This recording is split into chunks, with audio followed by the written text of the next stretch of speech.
morning and welcome to the Q1 update for Arendals Fossekompani. My name is Benjamin Golding and I'm the CEO of Arendals Fossekompani.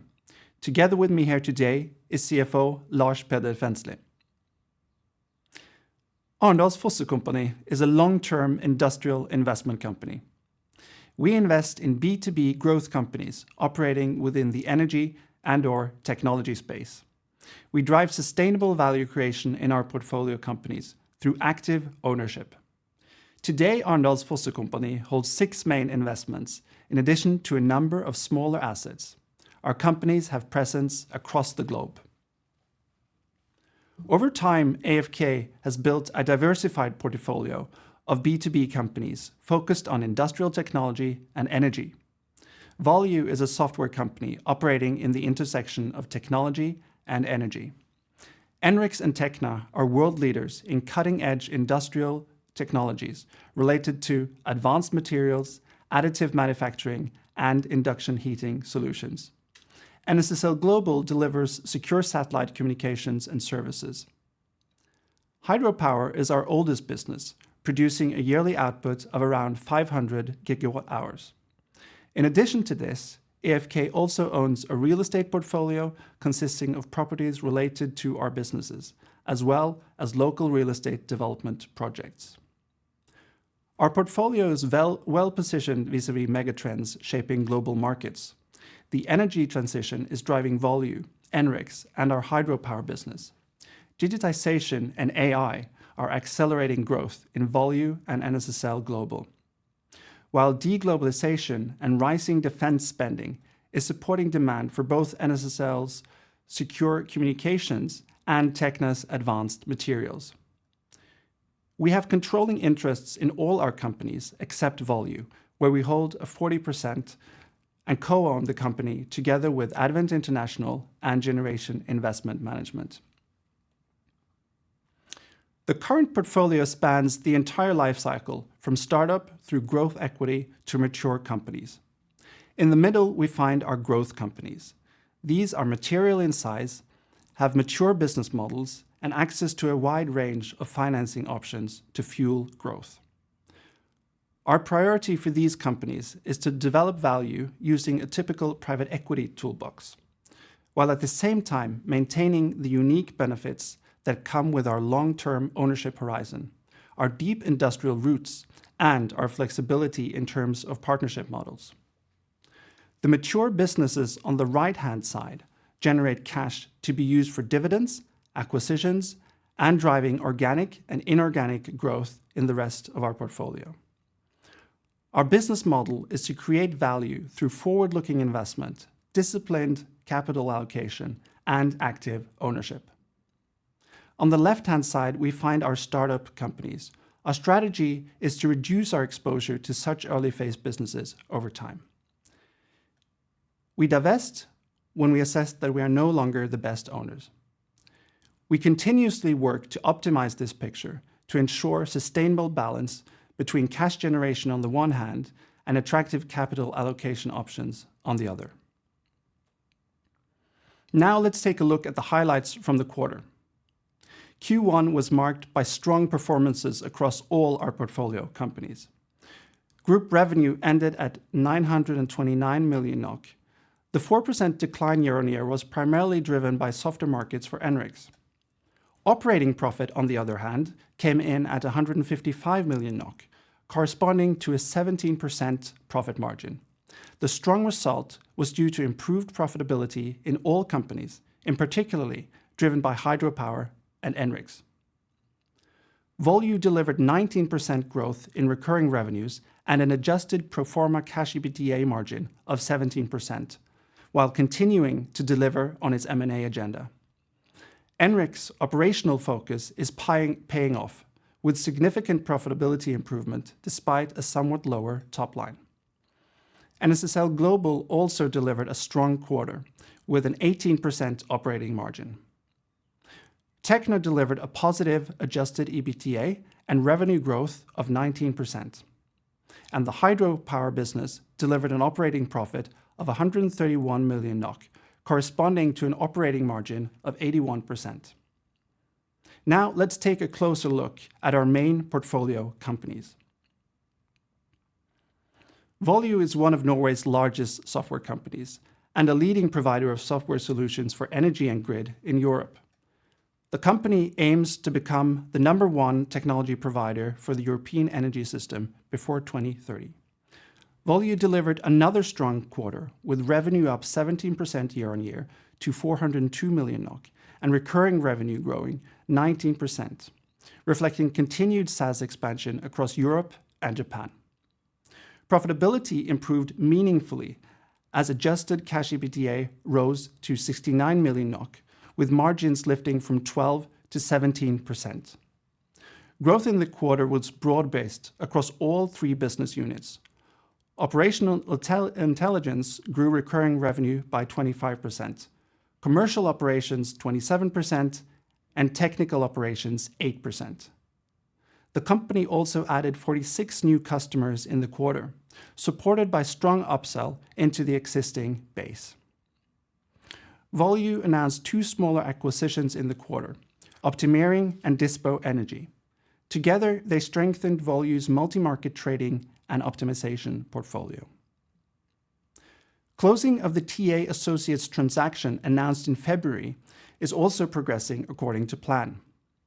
Looking ahead, Volue expects organic growth in line with current rate, continued margin uplift year-on-year, and an active M&A agenda. Enrix is a leading manufacturer of industrial heating solutions based on induction technology. The strategic milestone this quarter was the completion of the Charge divestment. With 75% of Charge sold, Enrix is a focused, pure-play heat business going forward. Turning to financials, revenue came in at 30 million euros, down from 37 million last year, reflecting lower activity across all regions. However, operating profit improved meaningfully to 2 million euros, up from 0.3 million, despite lower revenues. This was driven by the cost reduction initiatives executed in the fourth quarter now flowing through, together with the elimination of Charge's operating losses, and operating costs were down 21% year-on-year. On the market itself, conditions remain challenging. Customers are deferring investment decisions amid political turmoil, unstable tariff regimes, and trade tensions. Global oversupply in automotive production is also dampening demand for hardening machines. That said, other segments, particularly tube and pipe, are holding up better. Order intake for the quarter was 33 million euros, broadly in line with last year's 34 million. North America, Europe, and West Asia performed as expected, while East Asia came in below expectations. The order backlog stands at 58 million euros, down from 66 million, reflecting softer intake over the past 12 months. Looking ahead, we expect the heating market to remain challenging for the next 12 to 18 months. Enrix's cost base has been aligned to the current activity level, and further actions will be taken should conditions deteriorate. Enrix is well positioned to navigate this environment and deliver profitability and cash generation. NSSL Global provides secure satellite communication solutions to defense, government, and the maritime sectors. The first quarter delivered a strong financial performance. Revenue rose to £24.7 million, up from £21.7 million, driven by high airtime traffic and the completion of larger value projects. Operating profit rose sharply to £4.8 million, supported by improved gross margins and favorable FX. Commercially, the quarter was equally encouraging. NSSL Global secured £15.8 million in contracts across corporate, government, and maritime sectors, including £4.1 million in new business. The pipeline remains strong, with 11 multi-million-pound tender opportunities lined up for 2026 onwards. Looking at the broader industry, the introduction of LEO constellations is putting sustained pressure on airtime margins. In response, NSSL Global is shifting its mix toward higher value added services. These are structured lower margins, but they strengthen our long-term relevance for military, government, and maritime customers. Geopolitical dynamics continue to drive elevated government activity, which we expect to persist in the near term. As a result, both revenue and operating profit for 2026 are expected to be in line with 2025 as customers continue to value the resilient and cybersecure solutions offered by NSSL Global. Tekna is a leading manufacturer of plasma systems and metal powders for the 3D printing for defense, aerospace, medical, and automotive industries. The company delivered a strong first quarter with revenue up 19% year-on-year to 10 million Canadian dollars. Tekna posted its third consecutive quarter of positive adjusted EBITDA at $0.2 million, reflecting a $1 million improvement, driven by higher revenue, better contribution margins, and the ongoing cost program. In materials, revenue grew 24%, supported by sustained aerospace, defense, and medical demand. Order intake came in below the record set in Q1 last year, but the quality of the book improved meaningfully, with higher average prices and a landmark $1.5 million order from a Tier 1 US defense customer. Systems revenue was stable, but order intake rebounded sharply, anchored by a $1.5 million order from a leading UK university for hypersonic wind tunnel application. Cash flow from operations also improved significantly to $3.4 million.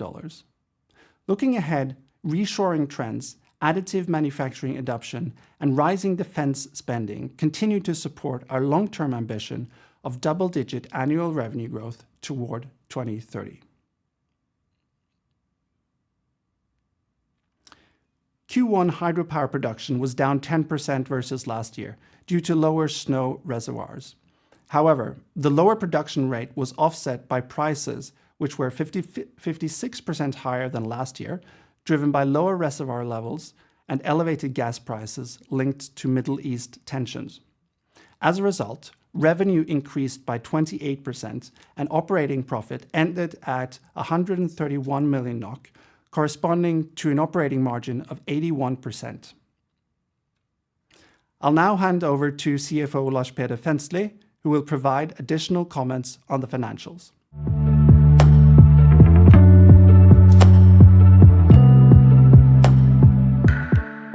As Benjamin has already commented, we are very pleased to present a solid quarter across all our portfolio companies. Total revenue for the group amounted to 929 million, whilst consolidated operating profit ended at 155 million, corresponding to an operating margin of 17% on group level. The increase reflects higher revenue levels in AFK Vannkraft, as well as improved profitability in NREX, NSSL Global, and Tekna. Recognized share of loss from Faraday Topco was 33 million, resulting in earnings before tax landing at 126 million, whilst consolidated earnings after tax came in at 33 million. In summary, a quarter with solid improvements compared to the same quarter last year. Arendals Fossekompani parent company's financial position remains solid. Available cash end of quarter amounted to 568 million.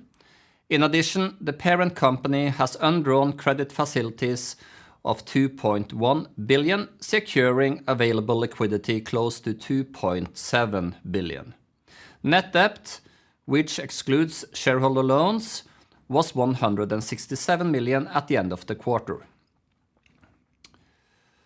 Looking into outlook for the year, total revenue for 2026 is expected to be in line with 2025, whilst operating profit is expected to be significantly higher, driven by expected margin recovery in NREX and improved operating profits in Tekna and AFK Vannkraft.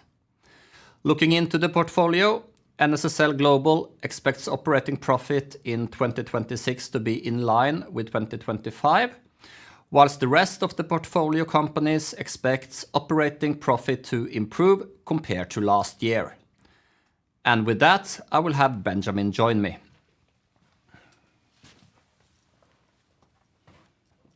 Thank you, Lars Peder. Finally, let's recap our priorities. Our overarching goal is to deliver an attractive total shareholder return through actively and systematically building net asset value. We do this by working on three key priorities. We develop value in our existing portfolio companies through active ownership. We also work to optimize the overall portfolio, both to ensure a composition that provides the best possible risk-adjusted return, but also to ensure balance between cash generation on the one hand and attractive capital allocation options on the other. We identify and execute value-creating transactions and structural opportunities, both at the portfolio level and at the parent company level. An underlying prerequisite for this is a strong balance sheet that gives us financial flexibility to support our existing portfolio, but also capture opportunities as they become actionable. Now, we'll move to the Q&A session. We'll take a couple of minutes to review the questions before we begin.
Okay, welcome back.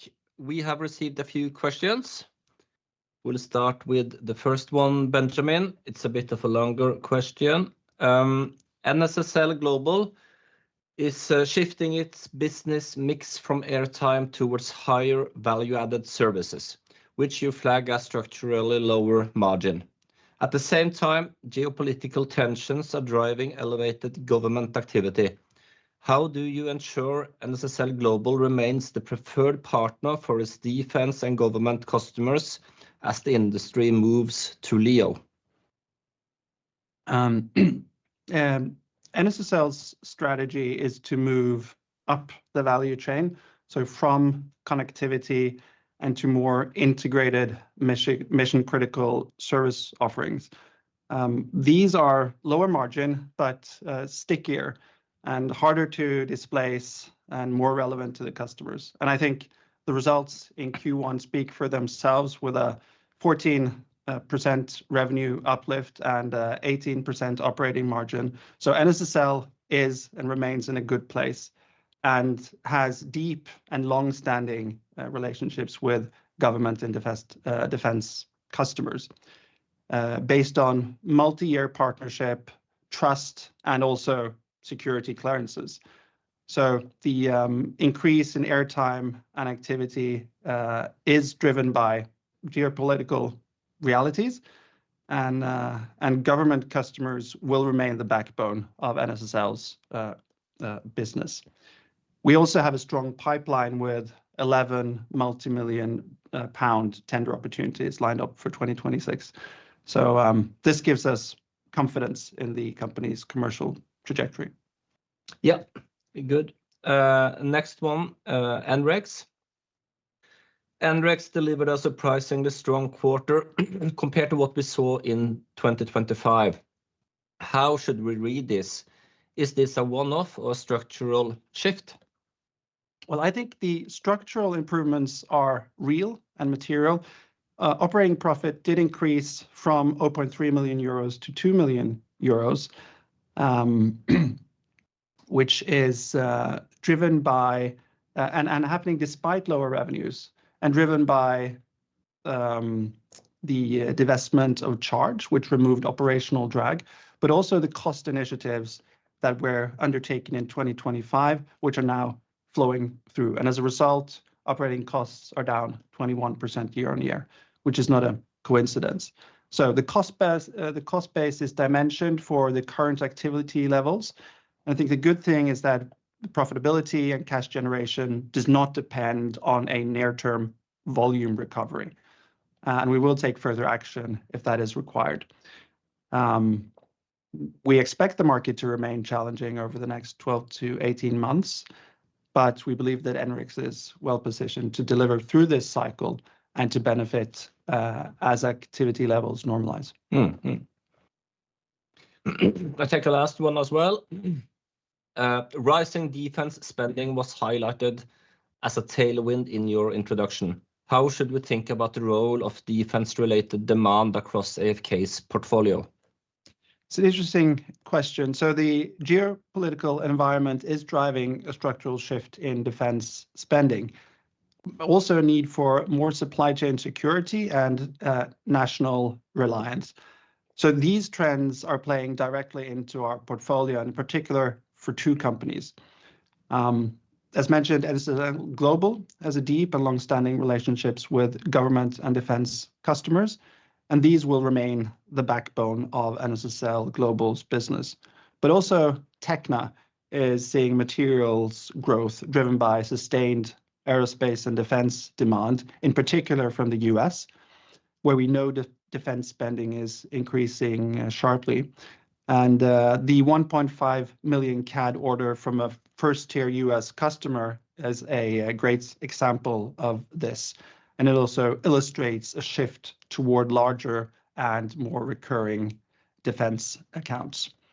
We're also seeing defense OEMs advancing qualification of Tekna's powders for additive manufacturing. So all of this positions AFK well to benefit from the elevated defense spending. Good. And I think that was the last one from this session. So with that, we end the quarter one session. Thank you all for participating. Thank you.